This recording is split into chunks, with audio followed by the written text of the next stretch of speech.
মাশাআল্লাহ আলহামদুলিল্লাহ আমার নাগামরিচের গাছের মাঝে নাগামরিচ ধরছে অনেক অনেক। আর এই নাগামরিচগুলো একটা পাড়া অনেক বড় হয়েছে, অনেক লম্বাও আলহামদুলিল্লাহ। আসসালামু আলাইকুম everyone, welcome back to Bangladeshi Sylheti blog UK. আশা করি আপনারা সবাই ভালো আছেন। আলহামদুলিল্লাহ আমরাও ভালো আছি। ভিডিও শুরুতে আপনারা শুভেচ্ছা জানাইলাম আমার ইউটিউব চ্যানেল।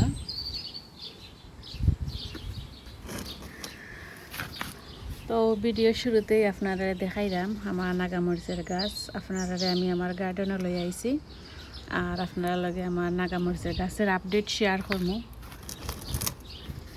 আশা করি আপনারা ভিডিওটা শেষ পর্যন্ত দেখবা। আর আজকের ভিডিওর মাঝে আমি কিছু টিপস আপনারা লগে শেয়ার করবো, হয়তো বা যারা নতুন গার্ডেনার আছেন তারা অনেক উপকারও আইব। তো ভিডিও শুরুতে আপনার লগে আমি কিছু টিপস শেয়ার করি।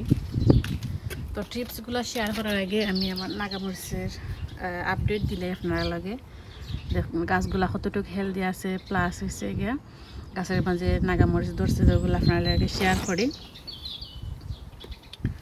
দেখতে পারলা আলহামদুলিল্লাহ সবগুলা নাগামরিচের গাছের মাঝেই নাগামরিচের ফুলে হইয়া আইছে। আলহামদুলিল্লাহ আলহামদুলিল্লাহ। দেখতে পারলা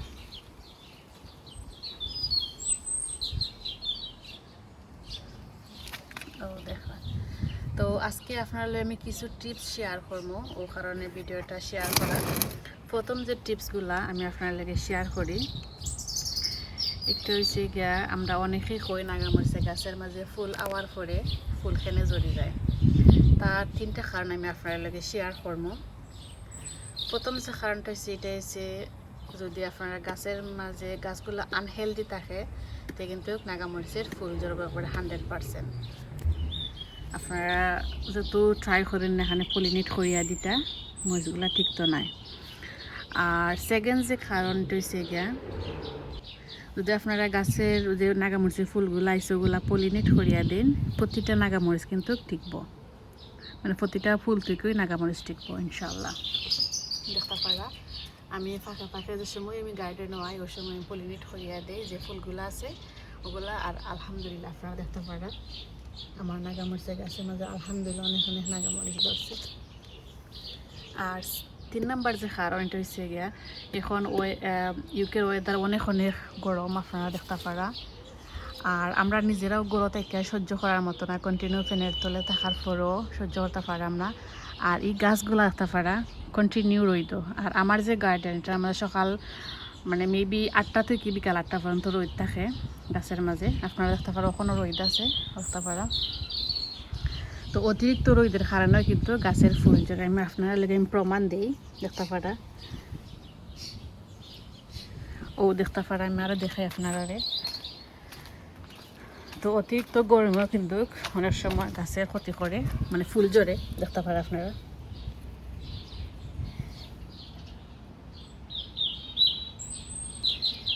আর এগুলা আনহেলদিও আছে এর মাঝে দেখতে পারা। তো আসলে সব জিনিসেরই উপকার এবং অপকার দুটোই আছে। যেমন ধরুন বেশি ঠান্ডাও যেমন গাছগুলা দ্রুত বড় হয় না, গাছগুলা একটু হিমশিম খাই যায়।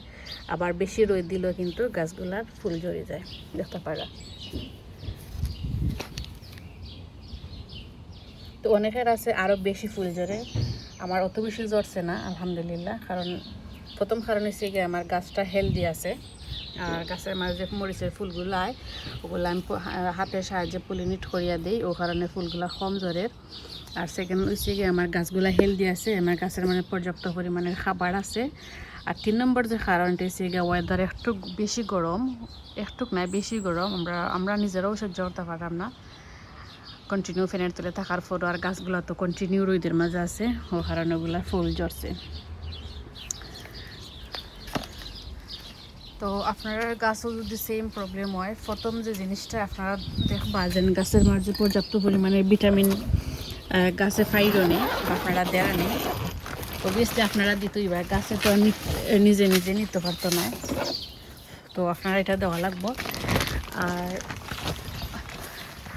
সেকেন্ড যে জিনিসটা এটা হচ্ছে গিয়ে আপনারা মরিচের যে ফুলগুলো আইছে ওগুলা পলিনেট করিয়া দিতেই বা।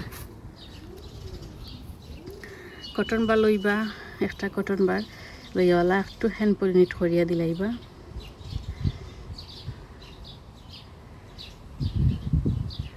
তো আপনারা দেখতে পারবা প্রতিটা মরিচ টিকি যাব। তবে মাথাত রাখতে হইবা একটা জিনিস, অনেক সময় দেখা যায় নাগামরিচের গাছ বেশি রোদও গাছের প্রবলেম করে, আবার যদি রোদ নাও লাগে গাছের ফলন হয় না। তো সব কিছুর উপর নির্ভর করে। তো আপনারা দেখলাম আমি একটা কটন বার লইছি, লইয়া জাস্ট ফুলের মাঝে অলপ টাচ করিয়া দিলাইছি। তো মরিচ ফুলের ক্ষেত্রে কিন্তু আমরা ফিমেল পুরুষ আর মেল পুরুষ এগুলো আমরা যাচাই করি না, কারণ এগুলা সবই সমান। তো জাস্ট একটু কটন বার লইয়া এলা টাচ করিয়া দিলাইবা। আর কদু গাছের ক্ষেত্রে ডিফারেন্ট, কারণ কদু গাছের ফিমেল এবং মেল দুইটা মিক্স করিয়া আমরা কিন্তু পলিনেট করিয়া দিই। আর নাগামরিচের গাছও, কাঁচামরিচের গাছও বা বেগুন গাছও এগুলা মানে একটা দিয়ে একটা কটন বার লইয়া কি করিয়া দিলাইবা। তো দেখতে পারবা আপনার মরিচগুলা টিকে যাব।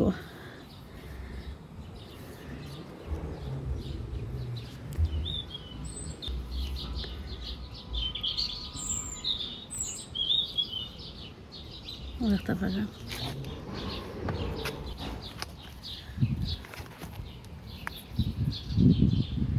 জাস্ট একটা কটন বার লইবা, লইয়াওয়ালা টাচ করিয়া দিবা। তো আপনারা দেখতে পারবা আপনারা নাগামরিচের গাছের মাঝে সবগুলা মরিচ টিকবো ইনশাআল্লাহ। আর আপনারা গার্ডেনও যদি মৌমাছি থাকে তো মৌমাছি পলিনেট করিয়া দিলায়। সো আমার কাছে বেস্ট মনে হয় যদি আপনারা একটা কটন বার লইন, আর কটন বার দেওয়ালা জাস্ট খালি একটু টাচ করিয়া দিলেই বা পলিনেট হয়ে যাব। আর একটা জিনিস আপনারা করতে পারেন, জাস্ট ওলা গাছের মাঝে দড়িয়া ওলা একটু জাখার দিলেই বা ওই পলিনেট হয়ে যাব। আপনারা যে একটা সুবিধা মনে হয় অক্টাও করিয়া দিবা। তো সেমভাবে আমি সবগুলা নাগামরিচের পলিনেট করিয়া দিব আর আপনারা লাগে শেয়ার করবো। তো আজকের ভিডিওর মাঝে ও 4টা টিপস আপনারা দিলাম। যে এক হয়েছে গাছ যদি আনহেলদি থাকে গাছের মাঝে গাছের ফুল জড়বো নাগামরিচের গাছের। আর সেকেন্ড হয়েছে গিয়া গাছের মাঝে যদি পর্যাপ্ত পরিমাণে ভিটামিন না থাকে ফুল জড়বো। আর আরেক হয়েছে গিয়া বেশি রোদে গাছের ফুল জড়ে। তো আপনার লগে আমি 3টা টিপস শেয়ার করলাম, আশা করি আপনার কাছে ভালো লাগছে। দেখতে পারে এখানে একটা নাগামরিচ আলহামদুলিল্লাহ কতটুকু লম্বা হয়েছে, মাশাআল্লাহ সবে কইবা।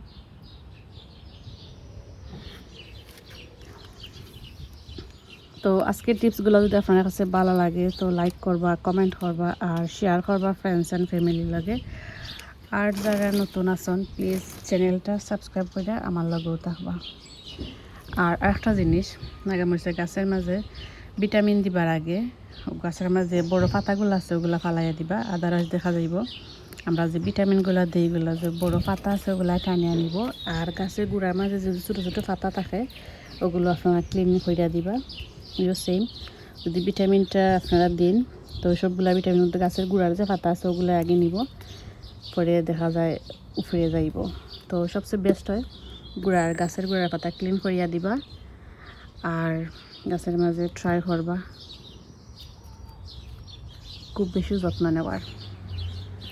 তো আজকের ভিডিও ওখানে পর্যন্তই, সবগুলা গাছ পলিনেট করবো আমি আর আপনার লোকগুলো শেয়ার করলাম। ওই একটা ফড়াই পাতাগুলো আসলে কোনো খামের নাই, তো ফালাই দিলাম। আসলে সব জিনিসের পিছনে আপনারা যদি একটু কষ্ট করেন আপনারা ফলন বেশি পাইবা। আমি সবসময় ওলা পরিচর্যা করি, যার কারণে আমার গাছের মাঝে আলহামদুলিল্লাহ সবসময় ফলন বেশি হইতো আর হইছেও আলহামদুলিল্লাহ। তো যেহেতু এটা আমার নিউ চ্যানেল তো আপনারা শেয়ার করতে পারলাম না যে আমার গাছের মাঝে কতটুকু পরিমাণের ফলন আগে আগে হইছে। যেহেতু নিউ চ্যানেল যার কারণে আমার কাছে কোনো ভিডিও নাই প্রুফ আপনার লগে শেয়ার করার ও আর কি। তো আজকে টিপসগুলো আশা করছি আপনার কাছে ভালো লাগছে। যদি ভালো লাগে প্লিজ লাইক করবা, কমেন্ট করবা আর শেয়ার করবা ফ্রেন্ডস অ্যান্ড ফ্যামিলি লাগে। আর যারা নতুন আছেন প্লিজ আমার চ্যানেলটা সাবস্ক্রাইব করে আমার লগেও থাকবা। সবাই ভালো থাকবা, দেখাইব নেক্সট ভিডিওত। আল্লাহ হাফিজ, আসসালামু আলাইকুম, থ্যাংকস ফর ওয়াচিং।